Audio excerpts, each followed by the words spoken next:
네, 여러분 안녕하십니까. 이번 주 돌직구쇼 진행을 맡은 김윤수입니다. 대통령 집무실 이전을 둘러싼 문재인 대통령과 윤석열 당선인 간의 이 친구 권력 충돌이요. 인사권 문제로 비화되는 모습입니다. 오늘 거의 모든 이 조간신문의 일면 헤드라인, 톱 헤드라인이 인사권 충돌이었습니다. 조간신문 저와 함께 보시고요. 관련된 이야기 살펴보도록 하겠습니다. 신문 브리핑입니다.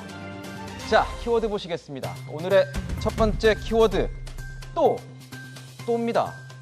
또 만났네, 또 만났어, 야속한 그 사람, 뭐 이런 가사가 떠오르는데요. 요즘 이 두 사람, 두 진영의 행동을 보면 좀 국민들이 보기엔 섭섭하고 언짢습니다. 야속합니다. 동아일보입니다.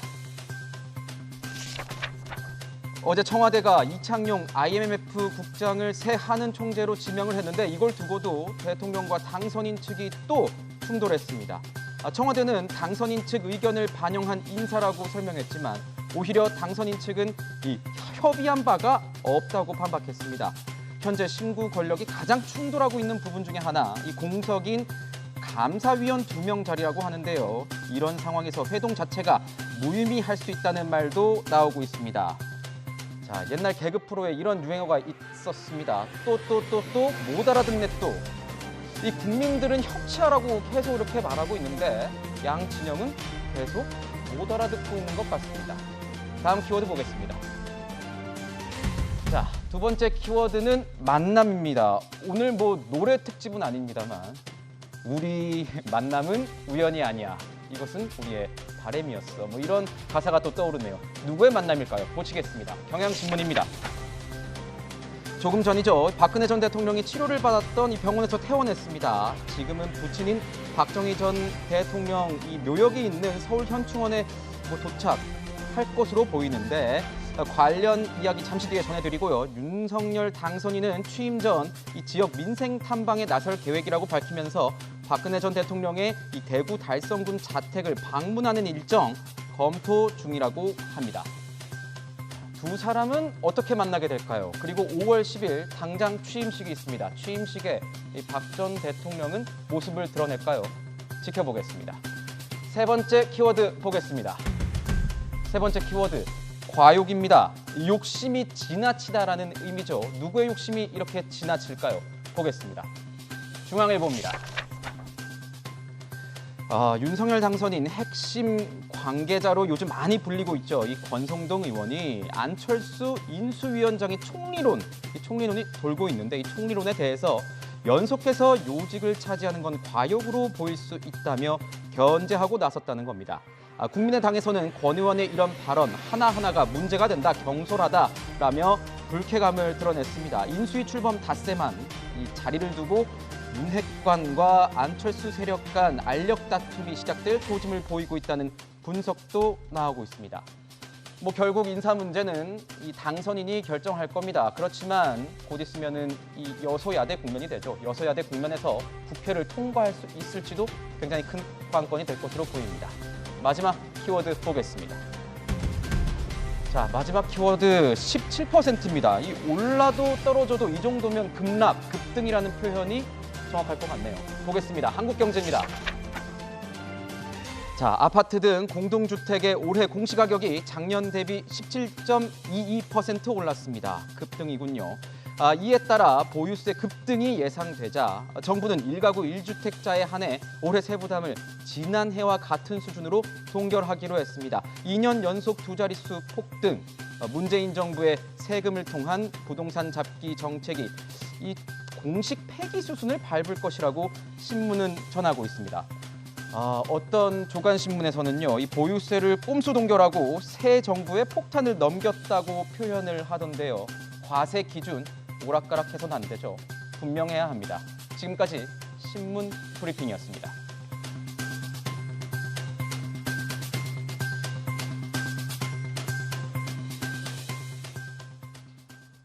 네, 오늘 함께해 주실 패널 분들 소개해 드리겠습니다. 네, 박성배 변호사, 박정하 전 국민의힘 선대본 공보실장 오셨습니다. 네, 전재수 더불어민주당 국회의원, 이재명 정치부 선임 기자 나오셨습니다. 어서 오십시오. 반갑습니다.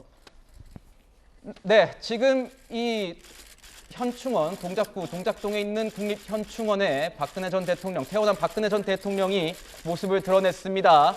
박근혜 전 대통령 부친, 선친이 있는 이 박정희 전 대통령의 묘역을 참배하고 있는 모습 보이고 계십니다. 자, 지금 현충원 관계자들의 이 도움을 받아서 선친이 있는 묘역에 이렇게 꽃도 올리고 있는 모습 보이고 옆에는 또 유영하 변호사가 오늘 함께하는 모습도 계속 보고 계십니다. 박근혜 전 대통령 이 모습을 드러낸 게 거의 뭐 5년 만이라고 이제 계속 얘기가 나오고 있는데요. 지금 마스크를 쓰고 아마 이제 참배 계속 할 것 같습니다. 오늘 아침에도 잠깐 짧은 대국민 메시지를 또 발표하기도 했고요.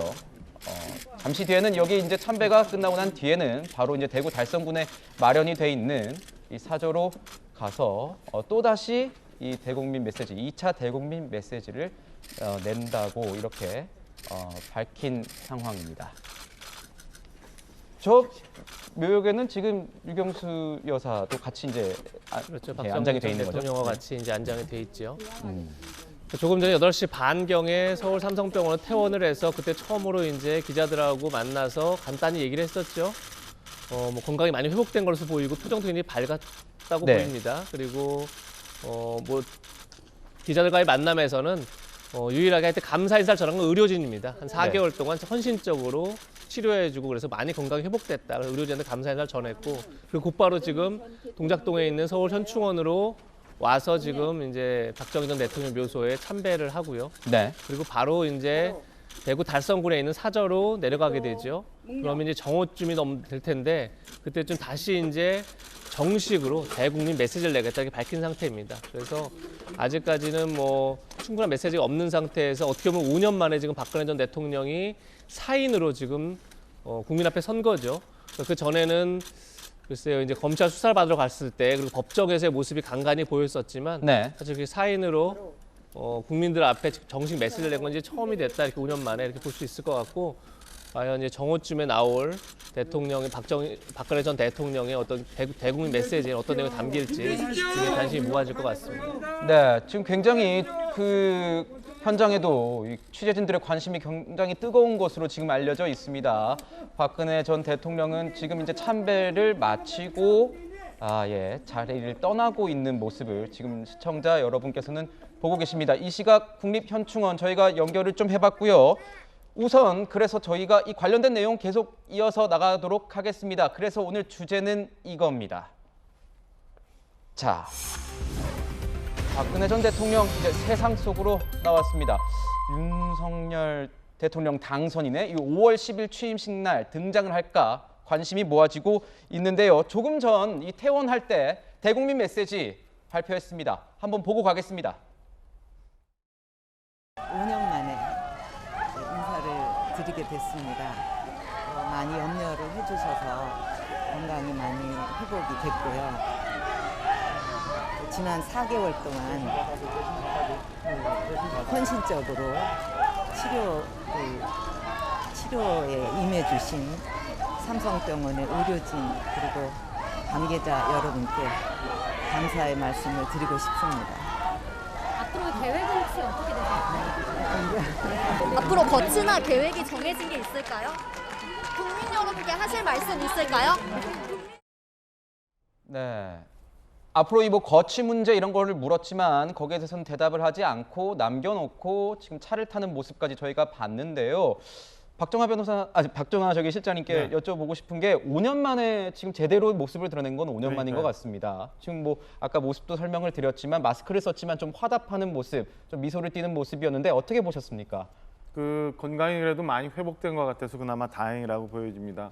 이재명 부장 말씀 주셨지만은 전 재판 과정에서 잠깐 보여주신 모습이 있었고, 그다음에 중간중간에 이제 수감 중에 휠체어를 타고 이동하는 모습들이 간간히 띄었었죠. 그러니까 스스로 걷기가 힘들 정도로 건강이 좀 안 좋았었는데 다행히 오늘 보이는 모습은 뭐 말씀하시는 것도 그렇고 뭐 표정이 이렇게 밝아 보여요. 그리고 네. 약간 뭐 붓기는 좀 있어 보이는 듯한데 건강이 많이 회복된 것 같아서 국민 뭐 한 사람으로서 어쨌든 다행스러운 모습이다라는 생각이 듭니다. 어쨌든 달성 사저에 이제 도착하면 거기서는 이제 편안하게 좀 지냈으면 하는 바람이 좀 있습니다. 그리고 만약에 그 사저 앞에서 메시지를 전달을 하면 어떤 내용일지 궁금합니다만 아무래도 전체적으로 그동안에 뭐 소외나 국민 통합을 할 수 있는 이런 얘기들이 좀 있지 않을까라는 네. 기대도 좀 해보고 있습니다. 네, 보면 그동안 이제 뭐 금융권 정보지라든지 이런 뭐 신문 매체 등에서는 굉장히 건강 상태가 안 좋다. 그래서 뭐 지지자들이 걱정하는 모습도 많이 있었는데 저도 뭐 이제 법정에서 그 이제 법조 출입하면서 그 재판받는 모습을 몇 번 봤지만 그래도 지금 표정이 굉장히 뭐 좋은 편인 것 같긴 합니다. 지금 보면 퇴원에 앞서서 오늘 병원 앞에서 보면 뭐 김기춘 전 청와대 비서실장, 조윤선 전 문체부 장관 뭐 이렇게 과거 이 청와대 인사들이 박 전 대통령을 맞이하는 이런 모습이 보이기도 했는데 어떻습니까? 한동안 안 보이던 인사들이 결집하는 모양새인데 어떻게 새과시까지는 아니겠지만요. 예, 예. 네. 제가 보기에는 어떤 뭐 정치적 의미를 가지고 있는 뭐 그런 이제 등장은 아니라고 보여지고요. 이제 함께 모셨던 분들이 특히 이제 건강이 굉장히 안 좋은 상태에서 이제 사면을 받으시고 이제 퇴원을 하는 날이기 때문에 무슨 뭐 이게 정치적 의미까지는 아니고 인간적인 네. 그런 차원에서 아마 당연히 이제 나와서 모시고 가는 것이 맞는 것이죠. 그리고 사면될 때 이제 가장 중요하게 고려가 됐던 것이 박근혜 대통령의 어떤 또 건강 상태였습니다. 네. 그런데 저렇게 건강한 모습으로 이제 퇴원하는 모습을 보니까 참 다행스러운 일이다. 그렇게 생각을 합니다. 네. 지금 보면은 이제 병원을 나와서 조금 전에 이제 묘역을 참배한 이런 모습까지 저희가 전해드렸는데요. 이렇게 부모님을 뵈러 가는 것은 어떤 의미가 있는 걸까요? 뭐 정치적으로 저희가 뭐 해석하기는 좀 그렇습니다만요. 어떤 의미가 좀 있을까요, 변호사님? 박 전 대통령이 작년 연말에 사면됐지만 오늘 드디어 집으로 돌아갑니다. 그동안 세상이 많이 바뀌었죠. 이른바 국정농단 사태로 문재인 대통령이 취임했지만 그 이후에 보수 정권으로 정권 교체가 이루어졌고 또 하필이면 자신을 수사한 윤석열 검사가 그 보수 정권의 대통령이 됐습니다. 재직 중에도 많은 우여곡절이 있었지만 옥중에서도 누구도 예상하지 못한 많은 변화가 있었던 것 같습니다. 누구보다 복잡한 심경일 것 같습니다. 네. 집으로 돌아가는 길에 이미 사망은 했지만 부모님이 박 전 대통령 입장에서는 유일한 직계 혈족입니다. 인사하는 것이 당연한 수순이고요. 이 자체에 큰 정치적 의미를 부여하기는 어려워 보입니다. 다만 부모님께 인사하는 과정에서 한 인간으로서는 긴 고생을 해왔기 때문에 네. 마음의 안정을 찾고 그 앞에서 복잡한 심경을 정리하는 자리가 아니었을까 싶은 생각이 듭니다. 아직도 박근혜 전 대통령을 지지하는 인사들도 있고 무엇보다 윤 당선인이 인간적으로 미안한 마음을 가지고 있다며 존중하는 태도를 보이고 있습니다. 향후 정치에 직접 개입하기는 어려워 보입니다만 존재 자체가 일정한 정치적 의미를 가질 수 있고 그 정치적 의미가 어느 정도 확대될지는 이후 인사들의 행보에 달려 있을 것으로 보입니다. 네. 어제부터 저희 그 채널A 취재진이 소위 그 뻗치기라고 하는데 대구 사저 앞에 이제 모여서 이제 시민들이 어떻게 있는지 좀 이제 만나봤습니다. 대구 달성군 이 사저 앞에는요 어제부터 벌써 박 전 대통령의 귀환을 환영하는 지지자들로 굉장히 북적였습니다. 시민들 목소리 들어보겠습니다.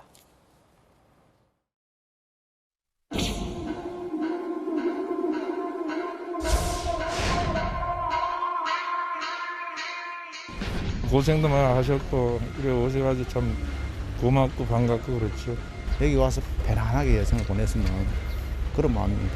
국민이 지금 반으로 갈라져 있잖아요. 그래서 통합을 할 수 있는 국민이 하나가 될 수 있는 그런 나라를 만들어줬으면.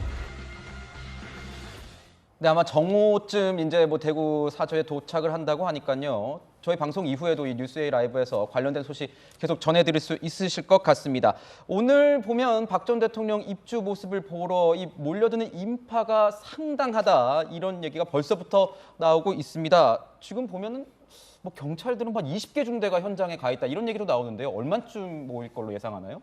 그러니까 박근혜 전 대통령이 사실은 이제 근접 저희가 취재를 하겠다고 이제 취재 기자들이 많이 요청을 했는데 이제 경호처 협의한 이후에 근접 취재는 안 된다. 그래서 네. 약간 이제 이렇게 어떻게 보면 더 이상 기자들이 취재를 못하도록 약간 선을 그어놓은 것 같습니다. 그래서 그런데 불구하고 이제 많은 인파들이 몰릴 것이 예상되고 그래서 한 경찰 예상만 해도 한 5천 명 이상은 모이지 않겠느냐 네. 이렇게 추정하고 있는 것 같습니다. 네. 뭐 이따 이제 상황을 봐야겠지만 그래서 정확히 알겠지만 굉장히 많은 인파들이 어떻게 보면 다시 세상 속으로 나온 이제 박근혜 전 대통령을 보기 위해서 많이 모이지 않겠느냐. 거기에 이제 취재 열기도 엄청 뜨겁겠죠. 그래서 아마 이제 경찰이 그러다 보니까 만약 있을지 모르는 어떤 사태들을 대비해서 혹시라도 이제 막 그 많은 인파들이 몰리면서 부상도 있을 수 있고 그다음 인파들이 엉키면서 네. 또 이제 불가피한 일들이 있을지 몰라서 이제 아마 많이 모여 있는 것 같고 아마 박근혜 전 대통령은 사저에 도착하면 기자들 앞에서 잔따라 이제 공식 메시지를 내고 바로 들어가겠죠. 그렇게 되면 사실상 오늘 이렇게 더 이상의 모습은 보기 쉽지 않을 텐데 아마 이제 가장 큰 관심이 되는 건 윤석열 당선인이 어제 이제 지방 일정을 공식화했죠. 지방을 가서 네. 여러 군데를 이제 지역 민생 탐방을 하겠다. 그렇게 되면 대구 경북에 갔을 때 박근혜 전 대통령의 이제 달성을 사저를 가지 않을 수 없겠죠. 가려고 이제 아무래도 협의를 하겠죠. 조율을 하겠죠. 그때의 장면을 아마 많은 국민들이 가장 기대하고 기다리고 있지 않을까 생각이 듭니다. 네. 지금 경찰 굉장히 만반의 태세를 갖추고 있는 것으로 알려졌습니다. 박성배 변호사님 경찰 출신이니까 또 여쭤보겠습니다. 지금 보면 근데 사면을 받은 입장이고 전직 대통령으로서의 아마 예우는 받지 못하지만 이 경호처의 경호는 받는 것 같습니다. 준비가 굉장히 잘 돼 있습니까? 어떻습니까? 현직 대통령을 경호할 때는 안전사고 방지 외에 또 경호원들이 눈에 띄지 않는 부분이 상당히 중요합니다. 그렇지만 전직 대통령이고 많은 인파가 몰릴 것으로 예상되는 상황에서는 무엇보다도 안전사고 방지와 교통관리에 중점을 두어야 합니다. 경찰도 경력 1,400여 명을 현장에 투입할 예정인데 일단은 대통령 경호에 관한 법률에 따라 드론 비행이 금지됩니다. 네. 상대적으로 이 사저가 탁 트인 개활지 위치에 있다 보니 경호가 비교적 용이한 구도입니다. 그동안 유튜브에 보면은 드론 촬영한 영상들 같은 게 좀 보이기도 했거든요. 네, 그렇습니다. 오늘은 촬영이 금지된다고 합니다. 탁 트인 개활지이다 보니 경호가 비교적 용이한 구도인데 사람들이 급격하게 몰릴 것을 대비해서 이런 경우 인도에는 펜스를 설치해 둡니다. 펜스를 설치함으로써 사람들이 사저에 직접적으로 몰리면서 사고가 발생하는 것을 방지하고 교통 관리의 원활한 중심축을 이룰 수가 있습니다. 아울러 사저에 차단막을 설치하는 경우도 있는데 이는 네. 박근혜 전 대통령 측의 의사에 달려 있습니다. 박근혜 전 대통령 측이 굳이 외부인들이 많이 내부를 보는 것을 원하지 않는다면 경찰이 직접적으로 차단막을 설치할 수도 있습니다. 네, 지상 2층, 지하 1층으로 이루어진 이 단독주택 오늘 아마 뉴스에서 굉장히 많이 보게 되실 것 같습니다. 제일 궁금한 건 이거죠. 아까도 말씀해 주셨지만 박근혜 전 대통령이 이제 사저에 도착한 이후에 어떤 메시지를 내놓느냐. 그 메시지에 윤석열 전 당선인과의 어떤 내용이 담길 것이냐. 이게 굉장히 관심사인데요. 어떻게 보십니까? 글쎄요, 뭐 어제 유영하 변호사도 잘 모르겠다 이렇게 얘기했기 네. 때문에 뭐 오늘 어떤 내용을 할지는 좀 지켜봐야겠지만 분명한 건 어제도 말씀드린 것처럼 이제 문재인 대통령에 대한 감사라든지 윤석열 당선인에 대한 어떤 기대감 같은 것은 당연히 표현하지 않을까. 그리고 저는 뭐 전직 대통령으로서 지금 이번 대선 결과도 이제 유영하 변호사 등을 통해서 우리 언론을 통해서 충분히 알고 있기 때문에 어떤 통합의 그런 메시지를 낼 것이다. 다만 이제 정치 현안에 대해서 구체적인 어떤 얘기들을 할 가능성은 당연히 낮죠. 네. 그렇지만 어쨌든 간에 윤석열 당선인에 대한 언급, 기대감 이런 표현은 뭐 반영돼 있지 않을까 이렇게 생각을 하고요. 왜냐하면 아침에 언론 기자들을 만났을 때 굉장히 메시지가 짧았고 사실은 짧았습니다. 네. 저는 당연히 여러분들에게 감사 인사를 할 줄 알았는데 의료진을 빼놓고는 감사 인사를 하지 않았어요. 그렇죠. 그런 점에서 굉장히 이제 본인이 지금까지 어쨌든 겪었던 고초가 있긴 하지만 그 고초 가운데서 느꼈던 많은 것들을 좀 얘기하지 않을까 생각이 듭니다. 네. 윤석열 당선인은 지난해 후보 시절 박근혜 전 대통령에 대한 인간적인 마음을 언급하면서 이 석방되면 이 예방 의사를 좀 밝힌 바 있습니다. 들어보시죠. 제가 아무리 뭐 공직자로서 제 직분에 의한 일이었다 하더라도 정치적으로 또 정서적으로는 대단히 그 미안한 그런 마음을 인간적으로 가지고 있기 때문에 박근혜 대통령님의 석방을 아주 크게 환영하는 입장이고요. 우리 박 대통령은 좀 건강이 회복되면은 저도 한번 찾아뵙고 싶은데. 박정아 실장님께 여쭤볼게요. 네. 그러면 지금 상황에서 두 사람이 5월 10일 이 취임식 이전에 만날 가능성은 어느 정도라고 지금 보십니까? 뭐 일단은 조금 빠른 것 같긴 한데요. 이재명 의장 말씀 주신 것처럼 당선인이 이제 주말부터 민생 행보에 지방의 이제 어려운 부분들, 그다음에 챙겨야 될 부분들을 찾는 행보를 한다고 예고가 되어 있습니다. 그래서 전국을 다니다 보면 대구 달성 인근을 당연히 갈 수도 있는 상황이고, 그렇다면 어제 당선인 측에서 얘기했던 것처럼 박근혜 전 대통령의 건강만 허락이 된다면 된다면 저는 충분히 만날 수 있는 그런 계기가 만들어질 수도 있다고 보여집니다. 어제 당선인 측에서도 얘기를 했던 것처럼 우선 제일 급한 건 우선 박근혜 전 대통령이 이제 완전히 건강한 모습으로 이제 일어나시는, 그리고 건강을 챙겨서 이제 평소의 모습으로 오시는, 그게 가장 중요하니까 건강만 허락이 된다면 저는 윤 당선인이 하시라도 언제라도 가서 만나고 그동안의 상황에 대해서 정리할 준비는 되어 있는 걸로 알고 있습니다. 아직 협의가 진행되거나 구체적으로 계획이 잡히지는 않은 상태입니다. 양측에서 어떤 이런 만남에 대해서 협의가 이루어진 상황은 아니다, 이렇게 설명을 해주셨습니다. 두 사람의 만남이 성사된다면 이 자리에 그 윤 당선인이 취임식 초청할 수도 있다, 이런 관측도 나오고 있습니다. 의원님께서 보시기에는요, 네. 박 전 대통령이 취임식에 응할까요? 어떻게 보세요? 저는 응하리라고 생각을 합니다. 네. 응하리라고 생각을 하고 또 참석하시는 것이 또 새 정부의 출범에 맞춰서 또 국민들이 보시기에 뭐 좋을 것이라고 생각을 합니다. 지금 살아계신 대통령 중에 유일하신 분이죠. 네. 그렇기 때문에 가급적이면 좀 참석하시는 것이 여러모로 뭐 네. 좋게 보일 것 같습니다. 그렇군요. 저는 참석하는 게 맞을 것 같습니다. 네, 이명박 전 대통령 같은 경우에는 이제 뭐 그렇죠. 수감이 돼 있고 수감이 돼 있는 상황이어서 그렇습니다. 아마도 지금 상황에서는 뭐 5월 10일 취임식에 참석하기는 힘들지 않을까, 이런 얘기들이 뭐 보도를 통해서 지금 나오고 있는데, 이 5월 10일 취임식 장소로요, 이 국회가 정해졌습니다. 이 자리에 김건희 씨도 참석할 것으로 전해졌는데요. 박주선 대통령 취임식 준비위원장의 발언 준비했습니다. 민의 전당이 국회에서 한다는 상징적 의미, 후보지 중 가장 적합한 곳으로 판단했습니다. 전직 대통령들 초대하실 것인지. 국민들이 화합하는 그 대장이 됐으면 좋겠다 하는 말씀이 계셨기 때문에 그 취지에 부합하는 초청 인사를 정하도록 그렇게 하겠습니다. 부인 김건희 씨는 참석을 어떻게 결정이 되신 건가요? 대통령 부인께서 참석하는 것은 당연한 거 아닙니까? 네, 우선 장소 문제부터 좀 얘기를 나눠볼까 합니다. 일각에서는 뭐 광화문 광장이 될 것이다, 아니면 뭐 용산 시민공원이 될 것이다, 뭐 시청 뭐 이런 근처가 될 것이다, 뭐 이런 얘기가 나오고 있었는데, 결국은 이 관례적으로 뭐 관행적으로 국회에서 많이 했는데 국회로 정해졌군요. 그렇습니다. 앞서서 서울광장이나 국립중앙박물관, 용산공원도 후보지로 거론됐습니다. 그렇지만 이 서울광장과 국립중앙박물관은 일반 시민의 불편이 가중되고 주변 빌딩으로 인해서 경호 경비상에 상당한 어려움이 따랐다고 합니다. 용산공원도 10%만 일반에 개방돼 있어서 네. 취임식을 진행할 경우에는 교통 혼잡이 우려되는 상황이었다고 합니다. 결국 관례대로 국회에서 진행하기로 했는데, 이번 취임식은 국민 화합의 장으로 만들겠다는 부분입니다. 이에 따라서 국민 통합의 상징으로 지역, 계층, 성별을 아울러 스토리텔링이 될 수 있는 500여 명의 국민을 초대하겠다는 입장도 밝혔습니다. 그렇군요. 지금 또 이 초청자는 아니고 이제 참석자가 되실 이 김건희 씨 모습 언제 이제 나오시냐, 이렇게 관심이 굉장히 많았는데, 지난해 12월 이 대국민 사과 기자회견 이후에 공식 행보를 하지 않았기 때문에 굉장히 관심이 많았습니다. 언제쯤 이 언론에 모습을 보일까? 이 사전 투표 뭐 모습이 잡히긴 했지만 뭐 잠시였습니다. 그 뒤에는 또 비공개 활동을 계속 이어왔고요. 5개월 만인 이때가 첫 공식 활동이 되겠죠? 취임식 참석이요?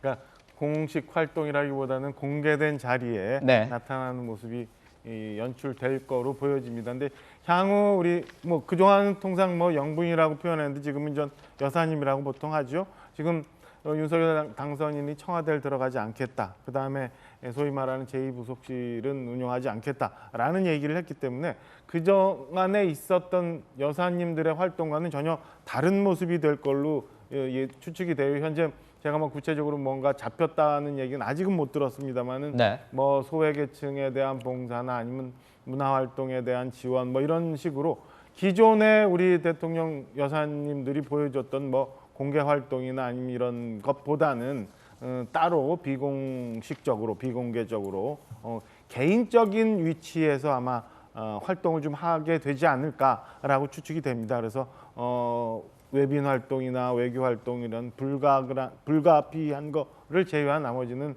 이렇게 비공개적으로 소외계층을 찾아보거나 하는 활동들을 하면서 대통령 부인으로서의 활동을 시작하지 않을까로 예상을 좀 하고 있습니다. 그렇군요. 뭐 김건희 씨는 당연히 뭐 참석하는 건 뭐 너무 어떻게 보면 당연한 거죠. 그렇죠. 대통령 취임식에 대통령 부인이 참석하지 않는다는 건 참 있을 수 없는 거고, 가능하면 이제 그 전에라도 본인이 이제 문화 활동이라든지 여러 소외계층에 대해서 활동을 하고 싶다는 얘기를 했기 때문에 뭐 당연히 이제 참석하고 그리고 활동을 통해서 좀 국민들과 좀 더 친근하게 좀 다가가는 모습을 보였으면 좋겠다, 이런 바람 하나 말씀드리고, 그 전에 이제 제가 이번 이제 취임식에 박근혜 전 대통령이 참석할 것이냐 뭐 이런 이제 얘기를 하고, 뭐 윤석열 당선인 측에서는 당연히 초청장을 보낼 것이다 이런 얘기를 하는데, 초청장을 보내는 건 너무 당연한 거고 참석하는 것도 사실 너무 당연한 거죠. 네. 전직 대통령이 참석하는 건. 근데 이걸 꼭 잊지 말아야 될 게 뭐냐면, 꼭 당부하고 싶은 게 뭐냐면, 자, 김대중 대통령 재임 이후에는 전직 대통령들을 청와대에 초청하는 모습을 거의 보지 못했습니다. 사실. 네. 보지 못한 정도가 아니라 오히려 불행의 역사가 반복됐었죠. 뭐 이명박 대통령 재임 기간에는 전직 대통령이 서거한 일이 있었고, 그리고 뭐 문재인 대통령 재임 기간에는 전직 대통령들이 구속된 일이 있었고, 굉장히 이제 불행한 역사가 반복됐는데, 그게 다 이제 어떻게 보면 현직 대통령과 전임 대통령 사이의 어떤 악연, 갈등들 때문이었죠. 근데 아무리 악연이 깊고 아무리 갈등이 깊어도 김대중 대통령과 전두환 전 대통령의 갈등만큼 그 악연만큼 깊은 사이가 과연 있겠습니까? 네. 전두환 대통령 재임 시절에 김대중 대통령은 내란 음모 혐의로 사형을 선고받았습니다. 그 정도의 악연이 있었지만 김대중 대통령은 누구보다 가장 많이 전직 대통령을 청와대로 초청을 했습니다. 그리고 이후에서도 수시로 안부 전화를 드렸다는 거죠. 그래서 전두환 전 대통령의 이순자 여사가 자신의 회고록에 전직 대통령이 가장 행복했을 때가 김대중 대통령 시절이다라고 양쪽 다 그런 글을 씁니다. 네. 그러니까 그 정도는 돼야 사실은 현직 대통령의 통합을 얘기할 수 있지 않겠습니까? 그런 점에서 저는 윤석열 당선인이 대통령이 되고 나면 뭐 박근혜 전 대통령, 이명박 전 대통령뿐이 아니라 문재인 대통령까지 아주 자주 소통하는 모습을 보여주면 좋겠다. 그런 모습이 왜 중요하냐면, 대한민국의 대통령을 경험한 건 그 딱 3명뿐입니다. 누구도 경험해보지 못했고 누구나 경험할 수도 없는 자리입니다. 그만큼 그들만이 이해하는 고충들이 있다. 그래서 자주 보면서 그렇게 통합의 정치를 끌고 갔으면 좋겠다, 이런 말씀을 꼭 당부 말씀을 드리고 싶습니다. 네, 윤석열 당선인이 지금 뭐 굉장히 인수위 때문에 바쁘겠지만, 또 우리 이재명 선임 기자의 이런 주옥 같은 말씀을 듣기 위해서 꼭 돌직구 쇼는 봐야 될 것 같은 꼭 좀 들어서 그렇게 좀 됐으면 좋겠습니다. 저도. 예, 지금 보면 박근혜 전 대통령이 이 5월 10일 취임식에 참석을 할지 여부에 대해서 굉장히 관심이 많이 쏠리는데요. 저희도 계속 한번 지켜보도록 하겠습니다. 다음 이슈로 한번 넘어가 볼까 하는데요. 이 신구 권력 갈등이 대폭발 조짐을 보이고 있습니다. 한국은행 총재 자리를 놓고 진실 게임이 갑자기 벌어졌습니다. 양측 모두 전면전을 불사하고 있는 상황인데요. 선거 직후 통합을 말했던 두 사람, 과연 마주 앉을 수나 있을지 의문이 됩니다. 자, 주제 보겠습니다. 인사권 대충돌, 문재인 대통령과 윤석열 대통령 당선인 만날 수 있나? 이렇게 제목을 잡아봤습니다. 어제 정호 청와대가 차기 한국은행 총재 지명자를 전격 발표했습니다. 그간 인선 갈등이 가시화됐던 만큼 윤 당선인과의 협의 여부가 관심사였지만 발표 후 1시간도 안 돼서 양측의 갈등만 부각이 됐습니다. 이창용 IMF 국장에 대해서 후보 지명을 임명을 했는데, 저희 채널A에서 또 단독으로도 계속 알려드렸던 상황인 거죠. 이재명 기자 보시기에는 양측이 이 사안을 두고 저희가 보도로 이때까지 봤던 거는 어느 정도는 좀 공감대가 이루어진 상황 아니었을까라고 했는데, 바로 반발하면서 갈등이 좀 부각되는 모습이 연출됐습니다. 이건 어떻게 이해해야 됩니까? 그 양쪽에 좀 다시 진실 게임을 벌이고 있는 양상이죠. 그러니까 네. 지금 청와대 얘기는 이런 겁니다. 이철희 정무수석이 장제원 당선인 비서실장을 만났을 때 두 사람을 얘기했다. 이창용 국장과 또한 이제 지금 윤석열 당선인의 경제 책사로 불리는 김소영 서울대 교수가 있죠. 네. 둘 중에 누가 더 나으냐. 그래서 이창용 국장이 낫다. 그래서 이창용 국장을 지금 한국은행 총재로, 결국 그 당선인 측의 의견을 들어서 우린 발표한 거다라는 게 청와대 얘기인데, 장제원 비서실장 얘기는 전혀 다르죠. 만났을 때 두 사람을 부른 게 아니라 이창용 국장 어떠냐라고 해서 네. 좋은 사람이다라고 표현한 게 다다. 이것이 어떻게 추천이고 이것이 어떻게 인사 협의냐 이런 이건 좀 얘기입니다. 행간상 다를 자, 수 있죠. 그렇죠. 이건 전혀 다른 얘기죠. 근데 네. 이건 사실은 어떻게 보면 이철희 정무수석, 장제원 비서실장 두 사람밖에 모르는 얘기입니다. 그렇기 네. 때문에 이건 진실 공방으로 갈 수밖에 없고 사실관계를 알 수는 없습니다. 그런데 전 다음 얘기가 더 중요하다고 생각합니다. 그런데 장제원 비서실장이 얘기한 게 또 하나가 뭐냐면 이창용 국장을 발표하기 10분 전 자기에게 연락이 왔다. 그러면서 이창용 국장을 발표하겠다. 그래서 헛웃음을 지면서 우리는 협의한 적도 없고 내가 동의한 적도 없다. 하고 싶으면 알아서 해라. 라고 얘기했다는 겁니다. 네. 만약 이것이 맞다 그러면 그것이 맞는데도 불구하고 10분 뒤에 청와대가 이창용 국장을 발표하면서 우리는 당선인의 의견을 수렴해서 당선인 의견을 들어서 발표한 거다라고 만약에 했다면 이건 전혀 다른 큰 문제인 거죠. 그러니까 수렴이 안 됐다는 것을 의견을 우리가 추천하지 않았다는 의사를 다시 한번 밝혔음에도 불구하고 그렇게 얘기했다면 이거는 글쎄요. 장제원 비서실장 입장에서는 뭔가 다른 의도가 있는 거 아니냐라고 느낄 수 있는 부분이 있는 것 같다. 그러니까 다시 앞으로 돌아가서 사실 이창용 국장에 대해서 윤석열 당선인도 불만은 없어 보입니다. 네. 문제는 본인이 추천하거나 본인들이 동의했다라고 하기에는 그 절차가 굉장히 미흡했다라고 볼 수밖에 없는데 그것을 다 무시하고 우린 수렴했다라고 발표했다면 그건 청와대가 좀 무리하게 인사를 진행하는 게 아닌가 저는 이런 생각이 좀 듭니다. 그렇군요. 자, 장제원 당선인 비서실장이 어제 이 사안 관련해서 바로 기자들과 만나서 얘기를 했습니다. 어떤 얘기를 했는지 들어보겠습니다. 오늘도 통화하셨어요? 이철희 수석님과? 발표하기 한 10분 전에 전화 와가지고 뭐 발표하겠다 그래서 나한테 웃었죠 뭐. 그럼 일방적으로 발표하시려면 그거는 뭐 마음이니까 마음대로 하시라. 동의하지 못하는 인사다. 인선에 대해서는 그러면 당선인의 반응이 좀 있어요? 웃으시죠. 장제원 의원님이 무슨 뭐 추천을 했습니까? 그러니까 인사권자의 결심도 안 받는데 무슨 추천합니까?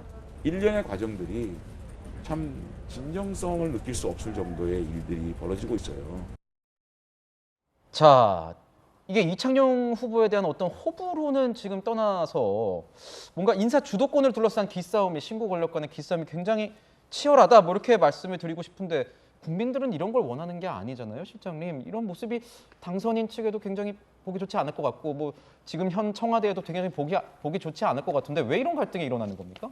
그럼요. 국민들 좀 생각해서 양측이 좀 자제하고 서로 간에 상황을 좀 이해해주는 모습을 좀 보였으면 하는 아쉬움이 물론 있습니다. 그리고 뭐 이런 모습이 오래되면 네. 결국에는 피해보는 거는 국민들이고 우리나라 지금 새 대통령 맞아서 새로 나가야 되는데 이런 데 자꾸 걸림돌만 되는 거잖아요. 다만 제가 볼 때는 그전에도 늘 말씀을 드립니다만 새 대통령과 같이 일할 사람들에 대한 인사권은 저는 뭐 문재인 대통령 그리고 청와대가 섭섭할 수는 있지만은 그리고 5월 9일까지 법적으로 인사권이 우리에게 있다라고 주장할 수 있지만 그것만은 하면 안 된다고 생각을 해요. 네. 새로운 대통령이 새로운 사람들과 같이 일을 할 때 임기가 보장돼 있는 상황에서 내가 내 철학을 이해하고 나와 생각이 같은 사람과 일할 수 있게 해줘야지 이런 식으로 뭐 일부의 자리 같은 경우는 알박기 하는 식으로 인사를 강행하려고 하는 거는 저는 뭐 다른 것 부딪히는 것보다도 훨씬 더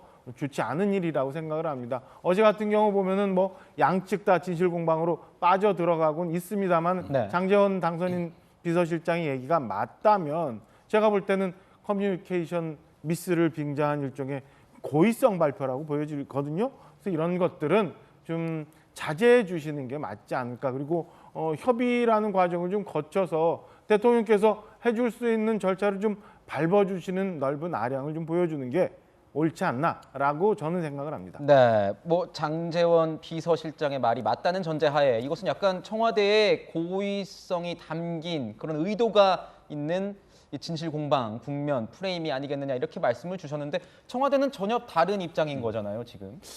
그러니까 전혀 협의가 없었다고 볼 수는 아마 없을 겁니다. 예, 협의가 있었는데 과연 그 협의의 수준이 협의의 수준을 놓고서 이제 양쪽이 좀 의견이 갈리는 것 같아 이런 생각이 들고 지금 인사권 가지고 계속해서 이제 충돌을 일으키고 있는데 몇 가지 원칙만 지키면 됩니다. 첫 번째는 문재인 대통령의 임기는 2022년 5월 9일 밤 12시까지입니다.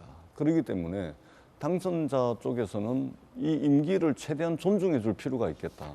그리고 두 번째는 지금 청와대도 이제 윤석열 행정부가 새 출범을 하기 때문에 이 출범이 원만하게 잘 이루어질 수 있도록 또 협력해야 되는 그런 의무가 있습니다. 네. 사실은 이제 굉장히 어려운 일일 텐데 현직 대통령의 인사권을 존중해 주면서도 윤석열 행정부가 잘 출범할 수 있도록 협조가 되는 것이 굉장히 어려운 일일 수도 있을 텐데 그러기 때문에 지금 현재 대통령 주변 그리고 당선자 주변에 있는 핵심 참모들이 어떤 문제가 생겼으면 언론에다 대고 갈등을 증폭시키고 싸움이 더 큰 싸움으로 번지지 않도록 물밑에서 더 자주 만나고 더 긴밀하게 협조를 해야 됩니다. 네. 그렇기 때문에 양측의 이제 참모들이 조금 더 원만하게 이 문제들이 좀 수습이 될 수 있도록 더 좀 긴밀하게 적극적으로 좀 노력을 했으면 좋겠다라는 말씀을 드리고 지금 이주열 한국은행 총재 같은 경우만 하더라도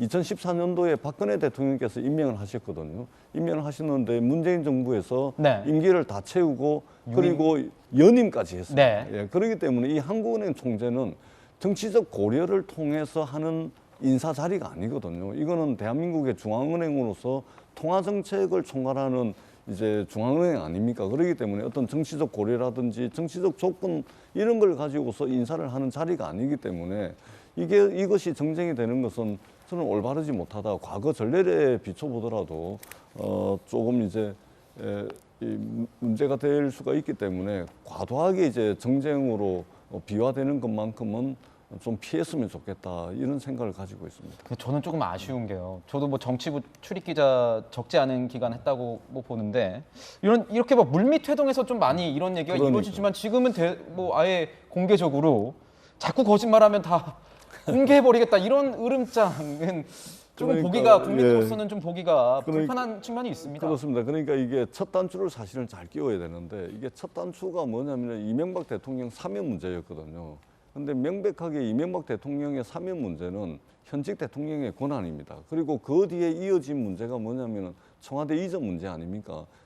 대통령 집무실을 이전하는 문제는 단순하게 집무실 하나 이전하는 것이 아니고 현 정부와 긴밀하게 논의가 돼야 되죠. 왜냐하면 군정을 담당하는 국방부, 군령을 담당하는 합동참모본부, 대한민국의 군사 안보 컨트롤 타워를 옮기는 것이기 때문에 이것은 현직 대통령이 지시를 해야지 최고 군 통수권자가 지시를 해야지 부대 이동이 가능하거든요. 네. 그러니까 사전에 조율하고 협의가 돼야지 가능한 문제를 일방적으로 이제 언론에 대고 발표하고 용산으로 결정해버리니까 사실은 이제 5월 9일까지 임기인데 현직 대통령에 대한 권한을 너무 침해하는 거 아니냐 이런 이제 오해를 살 수 있는 일들을 인수위에서 조금 더 정교하게 좀 했으면 하는데 그런 첫 단추를 잘못 끼우다 보니까 계속해서 이랬는데 이게 그러면 5월 9일까지 계속되면은 이게 국민들이 불행하겠죠. 그러니까 실무자들이 조금 더 적극적으로 만나고 협의를 해 나가는 과정들이 굉장히 중요한 시점이다. 이렇게 생각을 합니다. 네, 양측의 이 갈등의 골이 굉장히 심하다. 이거 하나만큼은 맞는 것 같습니다.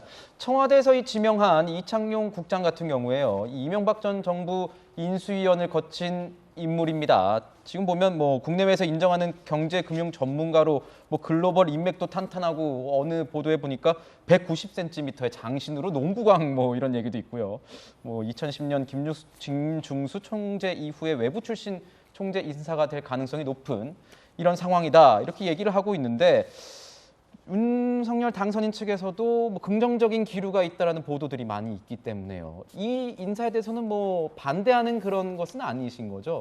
인사라는 게 굉장히 민감하잖아요. 왜냐하면 이게 대상자가 있기 때문에 그 민감성이 하나 있는 거고 이창용 지명자 하면 뭐 국내에서 자타가 공인하는 전문가고 베스트 오브 베스트 그다음에 해외 네트워크도 굉장히 많아서 당연히 뭐 충분한 자질을 갖고 있죠. 근데 문제는 그 절차의 문제라고 저는 봅니다. 네. 그러니까 단순히 한국은행 총재로 누가 적당하냐의 문제 이후에 지금 감사위원도 남아있죠. 선관위원도 남아있는 과정에 만약에 장제원 실장이 얘기했던 것처럼 이렇게 이 사람 어때라고 정도의 의견 타진 이후 일방적으로 통과하고 발표가 됐다면 향후도 이런 식의 과정을 거치면서 이게 마치 협의 내지는 합의다라고 얘기를 한다면 앞으로 문제가 더 커지는 거거든요. 그래서 저는 그래서 그런 측면에서 당선인 측에서 문제를 얘기하고 있는 것 아닌가라는 생각이고요.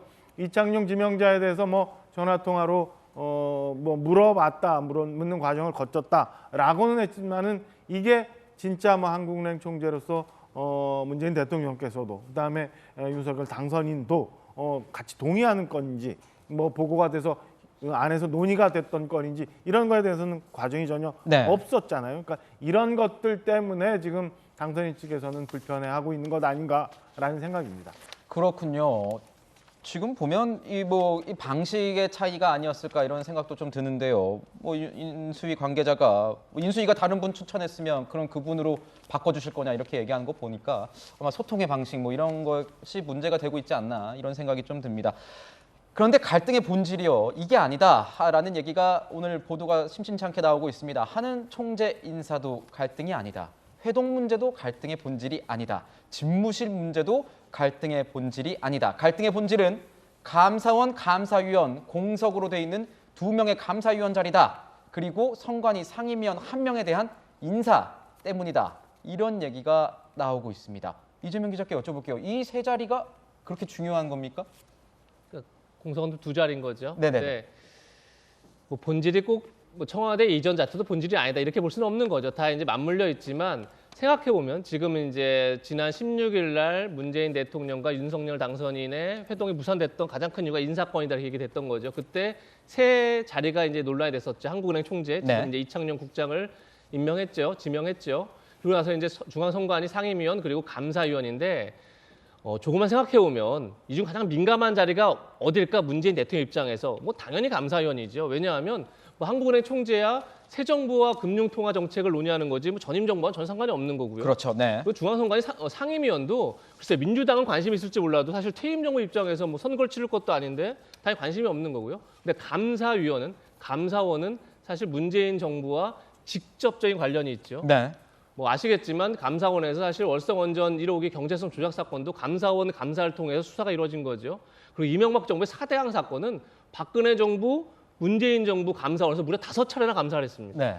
그럼 무슨 얘기냐면 지금 문재인 정부의 뭐 소득주도 성장, 뭐 탈원전 정책, 뭐 부동산 규제 정책, 각종 정책들이 다음 정부에서 감사원 감사를 통해서 사실 그 성과가 다 뒤집어질 수 있는 거죠. 네. 그런 점에서 문재인 정부 입장에서는 감사원이 어떻게 보면 가장 중요한 그런 이제 역할을 하게 된다 이렇게 생각이 될 텐데 그런 점에서 감사위원을 누가 임명하느냐 중요하다. 그래서 아마 지금 뭐 장제원 비서실장은 어제 감사위원 얘기를 계속했습니다. 그 이유가 아마도 하는 총재 인사에 대해서 우리가 협의했다. 우리는 일방적으로 한 게 아니다. 이런 여론을 만들어서 감사위원을 일방적으로 하려는 게 아니냐. 네. 아마 이런 생각을 하고 있는 것 같습니다. 그런데 논란이 이겁니다. 만약에 문재인 정부에서 감사위원을 공정하게 임명한다면 이제 감사위원 임기가 4년이고 그렇기 때문에 그야말로 임기의 거의 임기가 다를 윤석열 정부랑 같이 하게 되는 건데 지금 임명할 감사위원이 만약에 감사위원의 인사를 공정하게 한다라는 어떤 믿음이 있다면 윤석열 제가 볼 때 당선인이나 측도 이렇게까지 문제 제기할 수 없는 거죠. 네. 그런데 지난해 12월 달에 문재인 대통령이 임기 5개월 앞두고 감사위원을 임명한 게 있습니다. 그게 이제 김인혜 교수인데 김인혜 교수가 결국 노무현 정부에서 문재인 대통령과 같이 이제 일을 했었고요. 네. 그리고 같이 검찰개혁 책을 썼었고요. 그렇죠. 네. 그리고 김인혜 교수가 민주당으로 공천을 봐서 출마했다가 낙선한 경력도 있습니다. 과연 김인혜 교수의 감사위원 임명을 두고 공정하다, 중립적이다 라고 볼 수 있을까요? 아니면 이건 편향적이다, 문재인 정부에 너무 가깝다라고 보는 게 정상적일까요? 그러니까 그 인사를 봤을 때 5개월 전에 지금 임기 또 2달 앞두고 문재인 대통령이 또다시 감사위원 인사권을 행사하겠다고 합니다. 그럼 과연 이 인사는 공정할 것이냐라는 데서 과연 의문을 안 갖는 게 오히려 이상하지 않을까요? 전 그런 점에서 문재인 대통령이 감사위원이라는 중립성과 공정성에 필요한 자리에 대해서 정당한 인사를 해왔다면 저는 이런 문제 제기가 안 나왔을 것이다 이런 말씀을 드리고 싶습니다. 네, 감사원이 헌법에 명시된 어떤 독립기관인데 이 위원 선출 문제 보고 이 감사위원 진영을 양측 진영에서 본인들에게 유리한 우군을 이렇게 채워놓겠다는 그런 의도가 있는 것 아니냐 이런 지적들이 계속 나오고 있습니다. 지금 문제가 되는 거는 감사위원이 이제 7명, 뭐 감사원장까지 합치면 7명인데 이게 의견 합치가 되지 않으면 다수결로 감사 처분을 결정하게 되는 그런 구조인 겁니다. 이 전 정권을 겨누는 감사를 감사원은 이 새 정권에서 많이 이제 실시하곤 했는데 노무현 정부의 남북 협력 기금 뭐 감사, 이명박 정부의 자원 외교나 이 4대강 사업 감사를 한 그런 전력이 있습니다.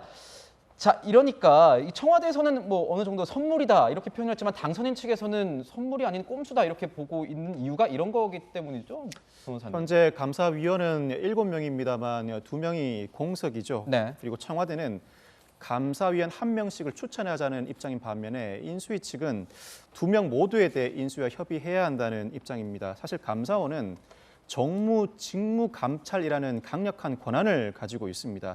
사실 감사원은 정권이 교체된 이후에 이전 정권의 직무와 관련된 감찰을 사실상 예외 없이 진행해 왔습니다. 네.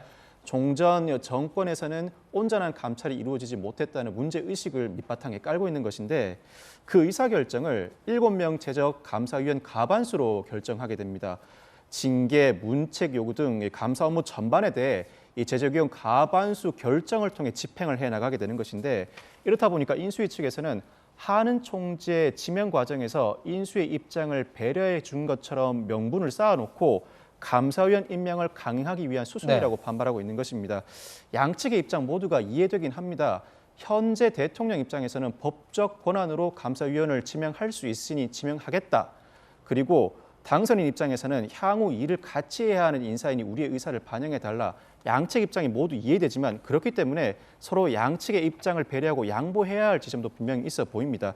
양측의 입장을 좁히지 못하는 이유는 국민의 한 사람의 입장에서 볼 때는 특정 인사를 고려하고 있기 때문이 아닌가 싶습니다. 네. 특정 인사를 염두에 두지 않는다면 정치적 중립성과 전문성을 바탕으로 각자가 후보군을 추릴 수 있고 그 후보군의 공통 분모는 협상을 통해서 충분히 찾아갈 수 있을 것으로 예상합니다. 네, 지금 상황인데 벌써부터 양 진영의 어떤 기싸움, 갈등으로 번졌기 때문에 좀 여쭤보고 싶은 게 일부 보도에서 보면 윤 당선인이 지금 상황에서는 코너에 좀 몰리는 것이다. 왜냐하면 이렇게 강행, 임명 강행했다는 것은 앞으로 남겨져 있는 공석 2자리, 감사위원 공석 2자리와 그리고 선관위의 상임위원 1자리도 모두 임명을 강행할 수 있다는 그런 의사를 보인 것이다. 이렇거든요. 어떻습니까? 보시기에 임명 강행하실 것으로 보이세요? 나머지 이 3자리에 대해서도요? 지금 같은 과정을 거쳐서 만약에 청와대가 당선인 측과 협의를 하려고 한다면 저는 뭐 임명 강행할 수도 있다고 봅니다. 근데 저도 뭐 정권을 이렇게 넘겨주는 과정을 지켜보고 그 안에 있었습니다만은 그렇게 하면 안 된다고 생각을 해요. 지금 법적으로는 문재인 대통령이 5월 9일까지 대통령이지만 사실은 우리나라 국민들은 3월 9일 대통령 선거를 통해서 정치적으로는 새 대통령을 맞이할 준비를 하고 있는 거거든요. 새로운 대통령이 일을 잘할 수 있도록 도와드리는 게 저는 지금 청와대가 해야 될 일이지 사사건건 당선인이 하는 일에 대해서 불편하게 하거나 아니면 잘못된 것들을 지적을 하면서 법적인 권한을 주장하는 게 저는 개인적으로 이게 과연 지난 5년간 대한민국을 이끌어왔던 청와대의 자세인가? 네. 그리고 향후 5년 동안 우리 국민들과 함께 대한민국을 이끌어갈 새로운 행정부 새로운 대통령에 대한 자세인가라는 아쉬운 마음은 여전합니다. 네, 지금 뭐 윤 당선인 측에서는 솔직히 뭐 방법이 없는 상태로 보입니다. 왜냐하면 대통령은 현직 대통령, 이 인사권은 대통령의 고유 권한이기 때문에 이 윤 당선인 측에서는 아침 보도에서는 이렇습니다. 이 청와대가 감사위원 재청 요청을 해서 이 재청을 하게 되면 이제 받아들이는 형식으로 감사위원 자리가 마련이 되는데 그것을 막기 위해서 지금 현 감사원장에게 이 재청 요청을 받아들여서는 안 된다는 뜻을 뭐 전하겠다 이런 보도도 있었습니다. 앞으로 관련된 사항을 좀 더 지켜봐야 될 것 같습니다. 어제 문재인 대통령은 이 참모회의를 했는데요. 이 참모회의에서 당선인과 언제든 조건 없이 만나야 한다는 입장을 밝혔습니다. 갈등이 증폭된 상황이기에 이 만남이 정말 될 수 있을까 이런 상황인데요. 의원님께서 보시기에는 어떻습니까? 못 만날 가능성 진짜 있어요?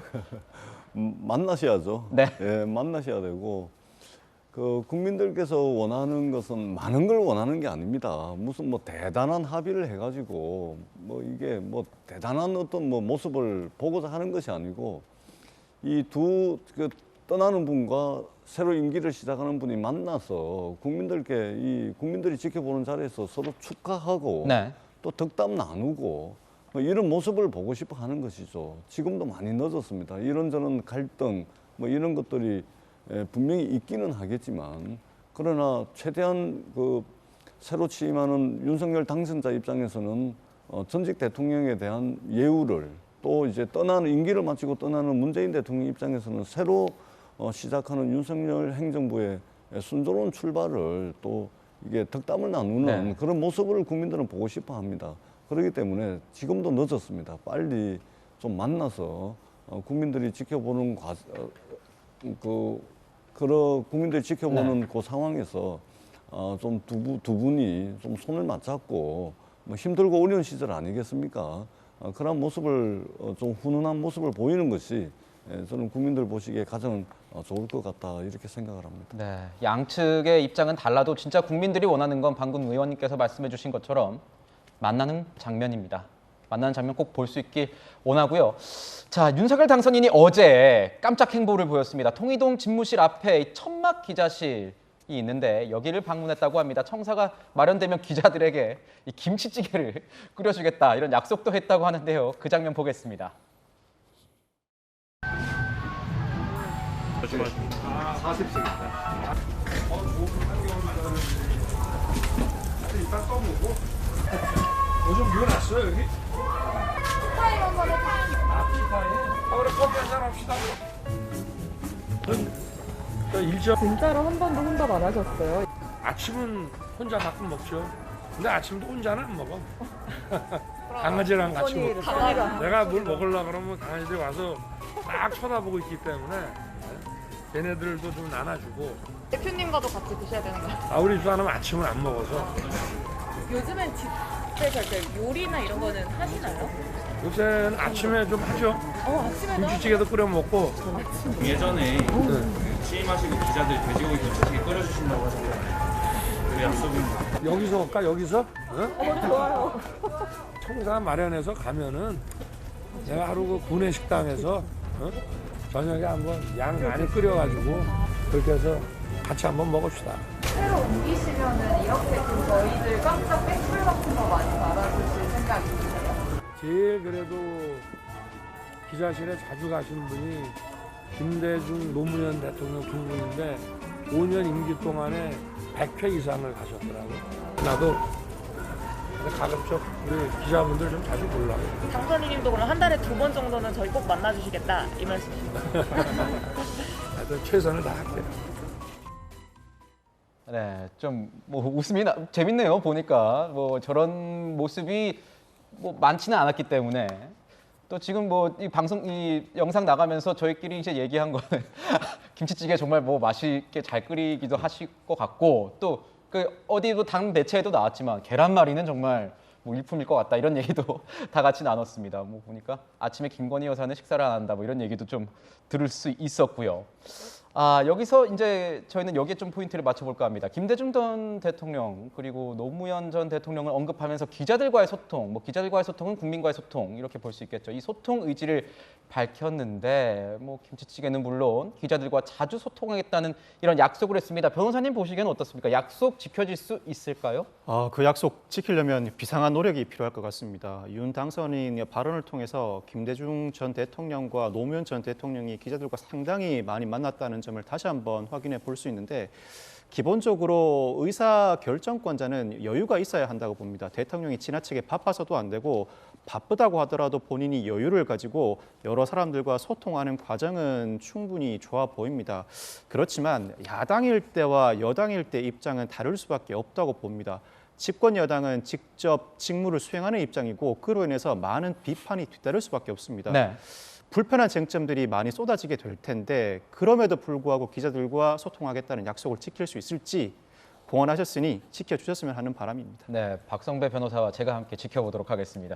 지금 청사 이전 계획을 강행 중인데요. 윤석열 당선인 일부 보도를 보니 청와대에 들어가지 않기 위해 이 통이동 집무실에 간이 침대라도 놓겠다 이런 의지를 밝혔습니다. 지금 보면요, 실장님. 용산시대 열리기 전에는 서초동 자택, 통이동 집무실을 출퇴근할 것으로 지금처럼 출퇴근할 것으로 좀 가닥이 잡힌 거죠? 지금 뭐 보도에 의하면 그런 상황인 것 같아요. 그리고 물리적으로도 한남동 합참의장 관저를 쓰기 위해서도 뭐 리모델링 시간, 비용 뭐 이런 것들이 준비가 되어 있지 않은 상황. 그리고 용산으로 이전하는 데 있어서 한 500억 필요했던 예비비 이런 것들이 다 준비가 되지 않는 상황이기 때문에 아마 지금 어제 뭐 저희가 흘러나온 얘기처럼 통이동 사무실을 집무실로 쓰고 네. 현재 서초동에 있는 사저에서 출퇴근하는 방안을 고려하고 있는 것 같습니다. 오늘 아침 일부 보도에 의하면 뭐 경호처를 중심으로 해서 출퇴근하는 경로 이런 것도 몇 가지가 검토가 되고 있는 걸로 보도가 되는 걸로 봐서는 만약에 이 용산으로 이전하는 게 전혀 어려운 상황으로 간다면 현재 통이동에서 직무를 보고 그다음에 일부 간이침대를 놓고 근무를 하면서 서초동 사저로에서 출퇴근하는 그런 방식의 모습이 5월 10일 이후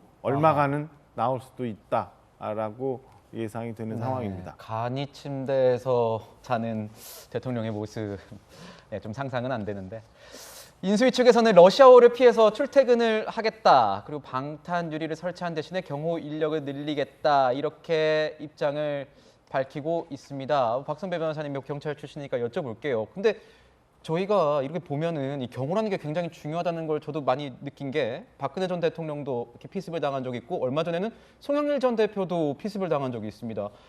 이 테러라는 것은 언제 어디서든 일어날 수 있고 부지불식간에 일어날 수 있는 건데 정말 경찰이나 이 경호처가 이런 상황에 맞춰서 준비가 잘 될 걸로 보이시나요? 어떻게 보세요? 경호 인력 입장에서는 상당한 어려움이 뒤따를 것 같습니다. 현직 대통령이 되면 그때부터는 철저한 경호 외에도 경호원들이 외부에 노출되어서는 안 됩니다. 그리고 겉보기에는 대통령 인근에서만 경호를 하는 것 같지만 2중, 3중으로 보이지 않는 곳에서 경호 업무를 수행하게 됩니다. 그런데 윤석열 당선인의 자택에서 경호 인력을 수행하게 되면 결국은 그 구조를 작출해내기가 상당히 어렵다. 경우에는 근본적인 어려움이 따를 수밖에 없다는 말씀을 드리고 싶습니다. 더더군다나 방탄 유리를 설치하지 않겠다. 임기 내내 윤석열 당선인 자택에 머무를 예정도 아니고 또 주민들 불편을 우려해 방탄 유리를 설치하지 않겠다는 취지인데 사실 정상적인 상태는 아닙니다. 이 상태가 단기간에 마무리되어야 합니다. 그리고 러시아어 시간을 피해서 출퇴근을 하겠다는 이야기도 했는데 제가 구상해 보니까 윤석열 당선인의 자택에서 통이동까지 경로를 떠올려 보면 반포대교를 건너거나 올림픽대로를 타고 한남대교를 건너야 합니다. 모두 다 직장인들이 상당히 출퇴근길로 많이 이용하는 통로입니다. 거기 진짜 많이 막힙니다. 네. 러시아어를 피하겠다고 해도 한계가 있을 수밖에 없습니다. 그 의지는 충분히 존중하지만 이와 같은 임시적인 상태는 단기간에 그쳐야 할 것으로 봅니다. 그렇군요. 저는 아무리 생각해도 통일동에 무슨 군 한라인을 설치하고 그다음에 뭐 간이침대를 놓고 그다음에 뭐 서초동 사저에서 출퇴근하기 위해서 뭐 러시아를 피해서 하겠다지만 지금 뭐 박성일 변호사 얘기한 것처럼 사실 그 혼란이란 건 이루 말할 수 없는 거죠. 그래서 과연 이렇게까지 해야 할 이유가 뭔지에 대해서 좀 오히려 설명이 참 어렵다 이런 생각이 듭니다. 그러니까 만약에 지금 상황에서 문재인 대통령과 뭐 여론전을 펴는 상황에서 통일동을 얘기할 수 있지만 이미 5월 10일 되면 현직 대통령이 됩니다. 현직 대통령이 굳이 누구가 여론전을 펼 이유도 없는 거죠. 그다음에 아마도 이제 더 큰 것은 국민과의 약속을 지키지 못한다는 정치적 부담감 때문인 것 같습니다. 그런데 사실 5월 9일까지 문재인 정부가 지금 근무를 하고 있는 청와대를 5월 10일 날 개방한다는 게 과연 물리적으로 가능한가? 사실 굉장히 의문입니다. 그러니까 무리한 약속을 오히려 하다가 오히려 논란일 수 있다. 이게 두 번째가 있는 거고 그다음에 더 중요한 건 뭐냐면 아까 얘기한 것처럼 대통령이 만약에 지금 윤석열 당선인이 만약에 정말 정치적 부담감 혹은 내가 들어가면 나오기 싫어지는 것 아니야 이런 불안감 때문이라면 저는 오히려 지금 현재 인수위 과정에서 청와대 이전하지 못하는 문제는 문재인 대통령의 반대 때문이라는 건 다 아는 사실입니다. 그렇다면 인수위에서 분명한 로드맵을 밝히면 되죠. 5월 10일부터 이전을 착수해서 한 2달간의 이전 과정을 거쳐서 그렇게 되면 7월 17일 재원절 때 다가올 겁니다. 그럼 재원절 때 그야말로 헌법 정신을 강조하는 윤석열 정부가 새롭게 광화문 시대를 접고 용산 시대를 개막하는 행사를 열겠다. 이렇게 밝히면 되죠, 국민들한테. 밝히면 그 약속을 어떻게 안 지키겠습니까? 안 지킬 방법은 없는 거죠. 그렇게 밝힌 다음에 청와대 오히려 들어가서 국민 불편도 해소하고 그다음에 청와대 내부의 사정도 이해를 하는 게 오히려 대통령이 용산 나올 때 도움이 되지 않겠습니까? 실제 청와대가 이런 문제들을 갖고 있더라. 저는 그래서 굳이 이렇게 무리하게 이미 당선이 그러니까 취임 이후에 무리하게 통일동을 쓰겠다, 무리하게 서초동 사저를 쓰겠다라고 얘기하는 게 과연 글쎄요, 저는 여론을 위해서도 그다음에 용산시대 개막을 위해서도 뭐 어떤 점에서 이게 바람직하고 이게 어떤 도움이 되지라고 생각했을 때 좀 별로 그런 게 없다. 그런 점에서 다시 한번 재고를 하는 게 좋겠다. 저는 이런 생각이 듭니다. 네, 이렇게 말씀을 주셨습니다. 지금 보면요, 안보 공백 우려, 국방부로 옮길 경우에 어떻게 안보 공백이 없을 수가 있느냐, 이런 얘기가 계속 여권에서 지금 나오고 있는데요. 그 입장문을 낸 분들이 있습니다. 역대 합참 의장들인데요. 용산 이전 적극 협조하겠다. 문재인 정부는 안보 공백을 논할 자격이 없다. 이렇게 지적, 비판을 했습니다. 어떻게 보십니까, 의원님? 예, 저는 무슨 말씀을 하는지 합참의장님들이 무슨 말씀을 하시는지 잘은 모르겠는데 이해가 잘 되지 않는데 불과 4, 5일 만에 전직 합참의장을 하셨던 분들이 입장이 180도가 바뀝니다. 좀 실망스럽죠. 그러니까 그 입장이 어떻든지 간에 4, 5일 전에 발표했던 입장과 4, 5일 뒤에 발표하는 입장이 180도 바뀐다는 것을 과연 어떻게 이해를 해야 될지 굉장히 좀 실망스럽다라는 말씀을 드리고 그 내용을 떠나서 네. 그리고 또 한 가지 형식적 측면에서 그 4일 전에 전직 11분의 합참의장들이 이 국가의 상징과도 같은 청와대를 옮기고 국방부와 합참을 옮기는 것에 대해서 안보 공백이 걱정이 된다라는 발표를 할 때는 11분이 자기 이름을 다 서명을 했습니다. 11명이 4일 전에는 안보 걱정을 할 때는. 그런데 문재인 정부가 안보 이야기할 자격이 없다라는 그 성명서에는 그냥 전직 합참의장 11명으로만 돼 있지 자기 이름을 다 안 씁니다. 네. 이게 뭘 뜻하는 거죠?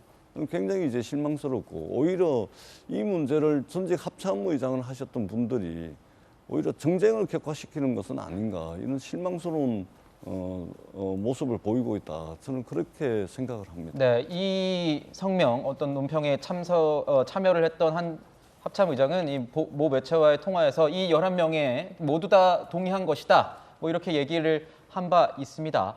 지금 보면 또 1000여 명의 예비역 장성들이 이 안보 공백은 없다. 그러면서 이 집무실 이전에 지지하는 입장을 냈습니다. 정부 측 입장과는 전혀 다른 이 입장인데요. 근거가 지금 어떻게 밝히고 있는 겁니까? 이재명 기자. 어제 얘기도 잠깐 나왔었는데 결국은 군사 대비 태세를 하는 것, 그러니까 지휘 통제를 하는 것은 그러니까 국방부의 합동참모본부죠.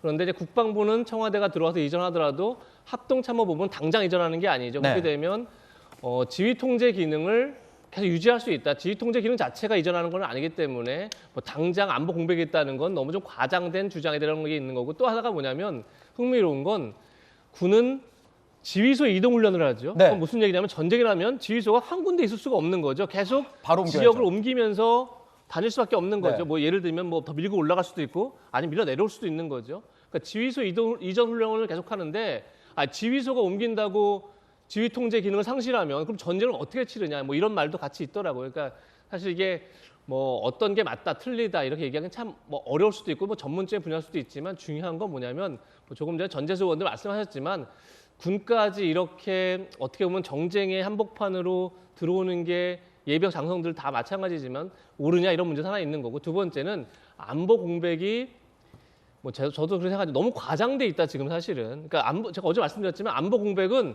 청와대 이전에 굉장히 고려해야 할 중요한 사항입니다. 하지만 이것 때문에 안보 공백이 있어서 안 된다라는 걸 누가 단정 지을 수 있으며 도대체 어떤 안보적 위협이 있을지도 알지 못한 상황에서 당장 북한에 어떤 공격이 있다 이런 게 아닌 상황에서 이렇게까지 너무 좀 과장되게 얘기가 나오고 있고 그러다 보니까 이게 거의 그야말로 문재인 정부의 안보 철학의 문제에 대한 이제 비판까지 나아가는 그런 상황으로 왔는데 저는 이 자체가 굉장히 양쪽 다 그러니까 현 정부나 아니면 윤석열 당선인 측 모두에게 별 바람직한 분위기는 아니다라는 생각이 들고 사실 안보공이 있다 없다를 누가 100% 단정할 수 있고 누가 100% 확신할 수 있겠습니까? 그런 점에서 이런 논쟁을 가는 것 자체가 굉장히 위험하다는 생각이 듭니다.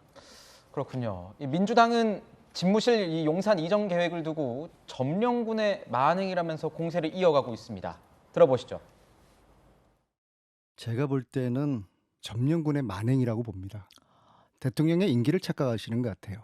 윤석열 당선자의 대통령 임기는 지금이 아니라 5월 10일부터입니다. 군 면제하신 분이기 때문에 안보 의식이 희박한 거 아닌가. 지금 보면 점령군의 만행이다라면서 강하게 비난을 이어가기도 하고 뭐 윤석열 당선인에 대해서 군 면제해서 이런가 뭐 이런 얘기도 좀 하기도 했습니다. 민주당은 계속되는 공세에 대해서 어떤 입장이십니까? 일부 의원들은 뭐 심지어는 그 윤석열 당선이라는 표현도 안 하고 그냥 이름을 막 표현을 쓰죠. 뭐 이런 경우도 있는데요. 5월 10일 날 전 윤석열 당선인이 대통령으로 취임하고 나면 바로 6월 1일 날 지방선거가 있어요. 그러니까 지금 현재 민주당 입장에서는 지방선거를 치러야 되는 지지층 결집을 위한 동력이 필요하니까 그럴 수 있다라고 이해는 갑니다. 근데 과연 그게 얼마나 도움이 될까라는 생각이 있어요. 지금 용산 이전과 관련해서도 뭐 안보 공백 얘기가 많이 있습니다만 제가 볼 때는 그건 진짜 명분을 찾기 위한 반대를 위한 명분 찾기지 이미 합참에서도 그런 건 없다고 얘기하는데 안보 공백을 얘기하고 반대하고 그다음에 뭐 당선을 표명하고 저런 식으로 자극적인 용어를 쓰는 게 저는 민주당에 궁극적으로 도움이 되지 않을 거라는 생각이고요. 안보 공백 얘기하지만 과거 뭐 우리 고전적인 얘기 또 꺼내면 인천국제공항 만들 때도 갯벌 때문에 안 된다는 반대 많았었는데 지금 어떻게 쓰고 있어요. 광우병 때도 미국산 쇠고기 먹으면 당장 어떻게 될 것 같이 얘기했죠. 그렇지 않잖아요. 저는 더 이상 이런 문제를 가지고 국민들을 호도하고 현혹하는 일들은 정당 모두에게 그리고 특히나 지금 같은 경우에 민주당에게 좋지 않다. 차라리 우리 이재명 선임 기자 말씀하시는 것처럼 좀 차분하게 하지. 좀 천천히 여론을 수렴하면서 하지라고 하면은 당선 측에서도 뭐 크게 반박할 수 없지만 안보 공백이 문제다. 그다음에 뭐 당선인이 어떻게 됐다. 막 얘기하는 거는 저는 전혀 설득력도 없고 궁극적으로 민주당에도 도움이 안 된다라고 감히 말씀을 올립니다. 네. 정권 인수인계가 이처럼 혼란스러울 때가 있었나 싶습니다. 뭐 이러다가 국정 전반이 산으로 가는 것 아니냐 이런 우려도 있습니다. 이사에도 에티켓이 있다고 합니다. 뭐 굳이 다툼을 이어갈 이유는 모르겠는데 떠날 사람은 끝까지 뭐 자기 권력을 챙기려 하고 뭐 새로 들어설 사람은 그냥 떠나라고 하고 지금 상황은 서로에게 퇴로를 만들어주는 이런 명분 만들어주는 게 중요하지 않을까 싶습니다. 모두가 국민 시선으로 두려움을 가지고 사안을 봤으면 좋겠습니다. 저희는 뜨거운 소식들만 모은 핫쌈 시간으로 넘어갈까 합니다. 오늘은 이 첫 번째 핫쌈, 이 두 사람으로 저희가 꼽아봤습니다. 인수위를 이끌고 있는 안철수 위원장을 두고 이 차기 총리까지 거론됐었는데요. 하지만 이런 전망에 권성동 국민의힘 의원이 공개로 견제구를 날렸습니다. 목소리 들어보겠습니다. 제가 보기에는 인수위원장 하면서 또 국무총리 하기는 역대 그런 경우가 있었나요? 인수위원장을 하면서 또 국무총리까지 가지는 않을 것이다. 너무 요직을 연석해서 만든 것 자체가 좀 너무 과도한 욕심을 부린 것으로 비춰지지 않겠어요? 국민들에게. 권성동 의원 같은 경우에는 얼마 전에 그 김호수 검찰총장의 어떤 거취 문제에 대해서도 얘기를 좀 했었는데 이 라디오 발언에 의하면 인수위원장까지는 단일화 과정의 연장선이지만 총리 인선은 별개다 이런 뜻으로 이렇게 얘기를 했습니다. 어떻게 보면 이재명 기자 제가 보기엔 안철수 위원장과 윤핵관 사이에 이런 알력 다툼이 벌써 시작됐다. 그리고 안철수 위원장을 향해서 견제구를 날린 이런 모습인 것 같은데 어떻게 보십니까? 그 의도는 뭘까요? 저도 견제구가 맞는 것 같습니다. 그러니까 그러니까 그 단일화했을 때 세 가지가 약속이 있었죠. 합당이 있었고 인수위 구성 같이 하겠다도 공동 정부라는 얘기를 분명히 했습니다. 정부를 같이 운영하겠다 이렇게 얘기했는데 우리가 DJP 연합에서 봤지만 김대중, 김종필 연합했을 때 가장 어쨌든 대통령과 국무총리로 이렇게 권력을 분점했죠. 그런 점에서 저는 안철수 인수위원장이 위원장을 맡을 때의 제 느낌은 국무총리를 염두에 두고 있구나 생각을 했습니다. 그렇게 하면서 이제 인수위라는 것 자체가 정부 전체에 대한 업무를 파악하는 거기 때문에 그리고 안철수 대표가 인수위원장이 그 단일화 때 가장 먼저 얘기했던 게 행정 경험을 통해 성과를 보여주고 싶다 이런 얘기를 했었고요. 그런 점에서 행정 경험을 할 수 있는 총리직을 희망하는 게 아닌가 이렇게 생각을 했었는데 지금 거기에 대해서 이제 어떻게 보면 윤핵관이라고 할 수 있는 핵심 관계자 중 한 명인 권성동 의원이 바로 국무총리까지 가는 건 너무 독차지하는 거 아니냐 이렇게 얘기한 건 좀 견제 같은 느낌이 드는데 자 모든 권력은 다 내분으로 다 무너진 겁니다. 외부의 공격으로 무너진 게 아니라 그게 이제 뭐 김영삼 정부부터 시작해서 다 김영삼 때는 뭐 민주계와 민정계가 분열하면서 DJP 때는 이제 DJP가 분열하면서 노무현 정부 때는 친노계와 어떻게 보면 호남이 분열하면서 그리고 이명박 박근혜 정부 때는 친이 친박계가 그렇게 싸우면서 다 분열을 한 겁니다. 좀 그나마 오히려 문재인 정부가 지금까지 지지를 유지하는 건 그나마 내분이 적었기 때문입니다. 네. 근데 결국 윤석열 정부 입장에서도 가장 큰 리스크가 뭐냐면 결국 내분위로 갈 것이다. 어떤 내분이냐? 결국은 안철수 진영과의 어떤 알력 그리고 또 하나가 이제 윤핵관과 좀 멀리 있는 좀 뭐 비윤계라고 할까요? 그런 의원들을 어떻게 안느냐의 문제인데 저는 권성동 의원의 발언들이 오히려 그런 내분을 자극할 소지가 있다. 그런 점에서 좀 자중이 필요하지 않나 생각이 듭니다. 네, 권성동 의원 같은 경우에는 이번 발언뿐만 아니라 청와대가 김경수 전 지사와 이명박 전 대통령 사면 함께 할 것이다. 100%다. 뭐 이런 얘기도 했고 중요 부분 뭐 합의가 안 되면 문 대통령과 당선이 만날 필요도 없다. 이런 얘기도 했습니다. 일각에서는요, 의원님. 예. 이게 좀 권한을 넘어서는 행위 아니냐 이렇게 지적도 나오고 있는데 어떻게 보십니까? 그러니까 이제 당선자의 핵심 측근이 아니라 하더라도 저런 발언들은 너무 나간 발언이죠. 더더구나 이제 권성동 의원은 측근 중에 핵심 측근 의원 아니겠습니까? 이 측근들이 그 한마디 한마디가 대통령을 망쳐왔던 역사가 숱하게 많이 있습니다. 네. 핵심 중에 핵심이라면 말씀도 좀 가려하고 자신이 한 발언이 어떤 영향을 미칠 것인지 조금은 좀 신중하게 판단을 해야 될 필요가 있겠다. 물론 측근이 아니라 하더라도 정치하는 사람의 발언은 좀 신중해야 되는데 좀 너무 좀 양당 간에 이렇게 아예 결정을 해버리는 듯한 네. 이런 이제 발언은 당선자에게 결코 도움이 되지 않을 것 같아 이런 이제 판단이 듭니다. 네, 그렇군요. 지금 보면 윤 당선인의 의중을 헤아리고 뭔가 척후병 역할을 하는 것 아니냐 뭐 이런 얘기도 중간에 나오고 있는데 어떤 상황인지는 좀 더 지켜봐야 될 것 같습니다. 안 위원장 측의 이런 반응도 좀 알아봐야 될 것 같은데 공식적인 맞대응은 안 하고 있지만 계속 유감을 표명하는 분위기인 것 같습니다. 변호사님. 안 위원장이 직접적으로 맞대응할 문제는 아니죠. 그렇지만 국민의당 관계자는 권 의원의 발언이 경솔하고 안 위원장을 권력 나눠먹기 프레임에 가두려는 것이다라는 기류를 내비치고 있습니다. 사실 안 위원장이 인수위원장에 이어서 국무총리를 맡는 사례, 그 네. 전제에 대해서 어느 정도 관심을 두고 있는지는 몰라도 그동안 안 위원장은 국무총리를 맡을 것인지에 대한 질문에 직접적인 언급을 피해왔습니다. 그렇다고 강하게 부정하는 기류를 내비치지도 않았습니다. 결국 국민들이 보기에는 안 위원장이 무난하게 인수위원장 업무를 수행한 다음 국무총리 지명을 염두에 두고 있을 것이라는 관측을 할 수 있습니다. 그럼에도 불구하고 벌써부터 국민의힘 관계자로부터 이와 같은 견제성 발언이 이어지고 있어서 향후 행보를 차차 지켜보아야 하지 않을까 싶습니다. 네, 지금 현재 뭐 안철수 위원장뿐만 아니라 김한길 전 의원이나 뭐 윤희숙 전 의원, 박주선 위원장 얘기도 지금 나오고 있습니다. 다음 달 초쯤에 총리 지명될 가능성이 높다고 하니까요. 지켜보도록 하겠습니다. 두 번째 핫쌈 공개하겠습니다. 두 번째 핫쌈. 정말 귀여운 우리 강아지 모습이 보이네요. 문재인 대통령의 임기가 끝나가면서 이 북한 김정은 위원장이 선물로 준 청와대 풍산개, 이 고미와 송강이, 이 거치도 주목을 받고 있습니다. 암수 한 쌍이죠. 지금 보시고 계신 게 이 풍산개 2마리, 이 북한 측으로부터 선물로 받은 고미와 송강인데 문 대통령의 임기가 끝나가면서 자연스럽게 이 둘의 거치도 주목을 받고 있습니다. 이 둘은 과연 어디로 가게 될까? 이재명 기자, 고미와 송강이 너무 귀여운데 어디로 가게 되는 겁니까?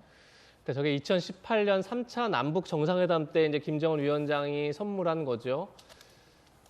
근데 원래 이제 모든 대통령이 받은 대통령 자격으로 받은 선물은 다 대통령 기록관으로 보내야 합니다. 그런데 그렇죠. 이제 생물이다 보니까 그럴 때는 당선인이 그러니까 다음 차기 대통령이 그것을 인계하거나 아니면 공공기관으로 이제 분양을 하게 되는데 그래서 2000년도에 1차 남북 정상회담 때도 김정은 대통령이 김정일 위원장한테 네. 풍산개를 받았습니다. 그때는 근데 바로 서울대공원으로 이제 보냈기 갔죠. 때문에 사실은 이제 이런 문제가 없었는데 지금은 이제 문재인 대통령이 키우다 보니까 그래도 어쨌든 키운 사람이 있는데 키운 사람이 그걸 다시 공공기관에 보내기도 그렇고 당선인한테 인계하는 것도 좀 그렇지 않느냐 이런 논란이 있는 건데 제가 봐도 이건 좀 법률이 뭔가 좀 지금 제도가 현재 네. 상황을 잘 반영하지 못한 것 같아요. 그렇죠. 그래서 네. 뭐 윤석열 당선인도 말한 것처럼 아무리 이게 법이 있다고 하더라도 강아지라는 생물이 주인이 바꿔서 다음 주인한테 그냥 넘겨 이렇게 할 수는 없는 거 아니겠습니까? 그래서 좀 뭔가 좀 다른 방안을 찾아보는 노력들이 필요하지 않나 싶습니다.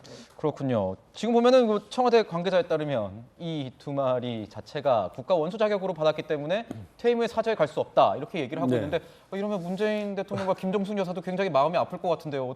어떻습니까? 예, 법적으로 저렇습니다. 법적으로. 저도 이제 대통령 네 분을 모시고 이제 외국에 이제 그 정상회담도 많이 이제 수행을 해서 댕겨보면 네. 대통령들끼리 이제 국가 원수들끼리 선물을 주고 받거든요. 대부분 그 선물은 이제 그 나라를 대표하는 어떤 기념품일 경우가 거의 대부분인데 네. 그것은 대통령 자격으로 받았기 때문에 그것은 전부 국가 재산입니다. 그렇기 때문에 임기가 끝나서 퇴임을 하시더라도 대통령 자격으로 받았던 모든 선물은 개인의 것이 아니기 때문에 가지고 나갈 수가 없습니다. 풍산개도 마찬가지입니다. 그런데 이 풍산개는 생명 아니겠습니까? 그렇죠. 이거 대통령 기록관으로 뭐 보내가지고 가다 놓기를 하겠습니까? 죽을 때까지. 그럴 수는 없는 것이죠. 그렇기 때문에 법에 미비점이 있는데 이것은 좀 실무자들 사이에 좀 상의를 해가지고 이게 생명이라는 특수성이 있기 때문에 이 풍산개를 오히려 뭐 길러왔던 이제 문재인 대통령 네 분 그 양산 사저로 그냥 보내는 것이 물론 이제 불법입니다. 네. 이 불법을 이제 회피하기 위해서는 좀 협의를 통해 가지고 네. 하는 것이 좋지 않을까 그렇게 생각합니다. 또 국민들 보시기에 이걸 가져갔다고 또 전임 대통령이 불법을 저질렀다 이렇게 또 보지는 않을 것 같아요. 네, 지금 법이 좀 미비한 그렇습니다. 부분이 있는 그렇습니다. 거죠. 윤당 선인 같은 경우에는 물려받아 키울 가능성이 거론되고 있습니다. 어제 윤 당선인 고미와 송강이의 거취에 대해서 이렇게 얘기했습니다. 북한으로부터 받은 강아지 있잖아요. 근데 이거는 이제 정상감 받은 거라서 좀 인수인계 작업이 필요하다고 하는데 검찰총장 그 임명장 받으러 들어갔을 때 차담을 하는데 내 처가 그 강아지 보고 싶다는 말을 하려고 그래서 내가 발로 이렇게 찼다고. 식던 소리 하지 말라고. 강아지는 아무리 정상감 뭐 해서 받았다 해도 키우던 주인이 계속 키워야지 주인이 바뀌면은 강아지는 좀 일반 물건하고 다르죠. 그래서 그거는 뭐 나는 키우던 주인이 계속 키우는 게 맞지 않나 싶은데. 만약에 두고 가신다면 어떡하실 거예요? 저한테 주신 다음 내가 잘 키우고. 네, 고미와 송강이 어떻게 어디에서 누구와 키우게 될지도 정말 주목이 됩니다. 자, 마지막 핫싸움 공개하겠습니다. 윤석열 당선인의 법무부 장관 이 수사지휘권 폐지 공약을 놓고요. 법무부와 검찰이 충돌했습니다. 어떤 논란이 있는지 살펴보도록 하겠습니다.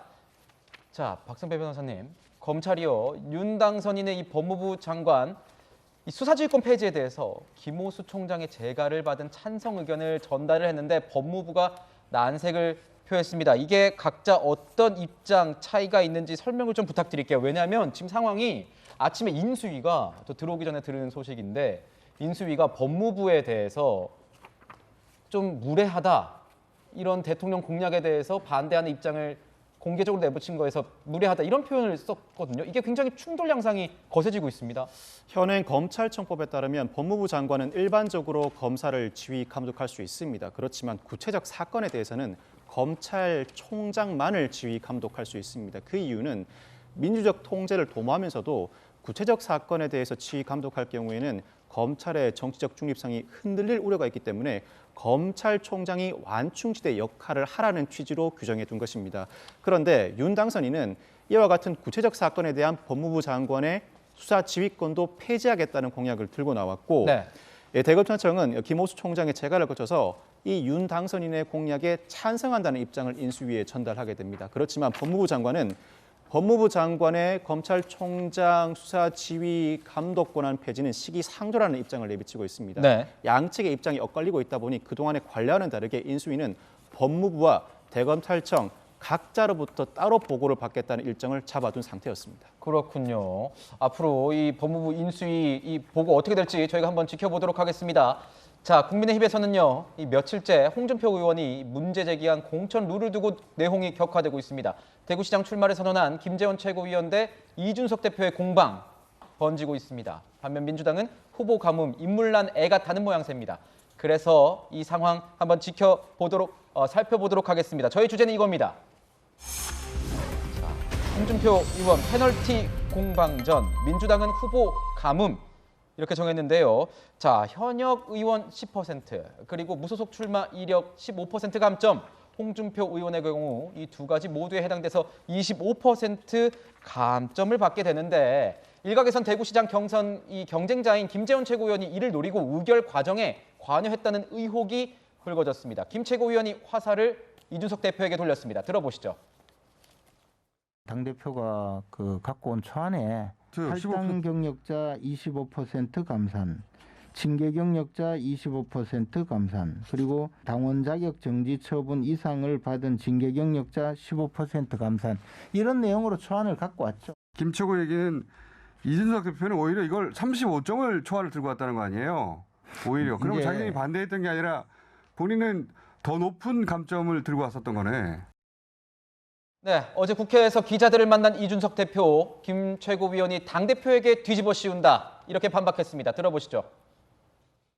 저는 다 반대였습니다. 그런데 공교롭게도 김재원 최고위원님이 방송에 나가셔가지고 당대표에게 뒤집어 씌우는 거는 이게 무슨 상황인가 하는. 김재원 최고위원님 김어준 씨 방송 좀 그만 나가셔야겠어요. 김어준 씨랑 짝짝꿍해서 이게 지금 당의 중차대한 공천이 있어가지고 잘못된 정보를 말씀하시면 안 됩니다. 자, 이준석 대표와 이 김재원 최고위원 이후 이 SNS 설정까지 계속 벌였습니다. 해당 조항을 누가 신설했는가를 두고 진실 공방 모양새인데 언제까지 이어질 것으로 보십니까?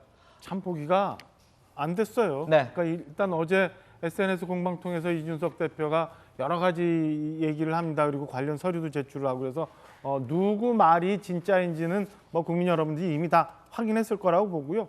수권 여당이 된 지 얼마 안 됐습니다만 그 전에 왜 정권을 뺏겼는지에 대해서 한번 생각해 볼 대목이라고 봐요. 이런 모습들을 국민들한테 자꾸 보이는 것, 그리고 그 안에서 나의 이익을 위해서 당의 결정 사항을 왜곡하는 이런 일들은 없어져야 되지 않을까라고 저는 당원의 한 사람으로 말씀을 좀 드립니다. 네, 지금 보면 국민의힘 당내에서도 공천룰 재검토 가능성, 검토하고 있다 이런 거론 가능성이 나오고 있습니다. 자, 민주당 얘기를 좀 의원님과 나눠볼까 합니다. 지금 보면 이재명 지사 정치적 기반인 이 경기도 놓고 굉장히 뜨거운데, 며칠 전부터 몇몇 후보들이 나오긴 했는데 일각에서는 중량감 있는 인물이 보이지 않는다 이런 얘기도 나오고 있습니다. 특히 서울, 부산 얘기도 좀 있고요. 어떻게 보십니까? 저분들은 지금 굉장히 중량감 있는 정치인들입니다. 그렇죠. 경기도는 그렇죠.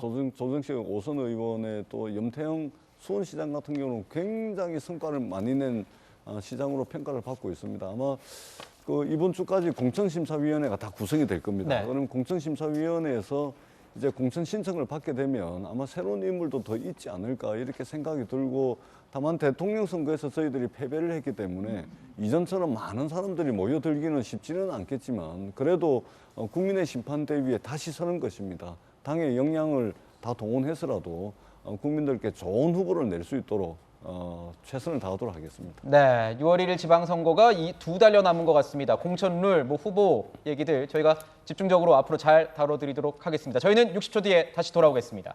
네, 요즘 날씨는 계속 우중충한데 돌직구쇼는 여러분과 함께 항상 화창하겠습니다. 일교차 크다고 하니까요. 옷 잘 껴입으시기 바랍니다. 오늘 하루 행복하십시오. 감사합니다.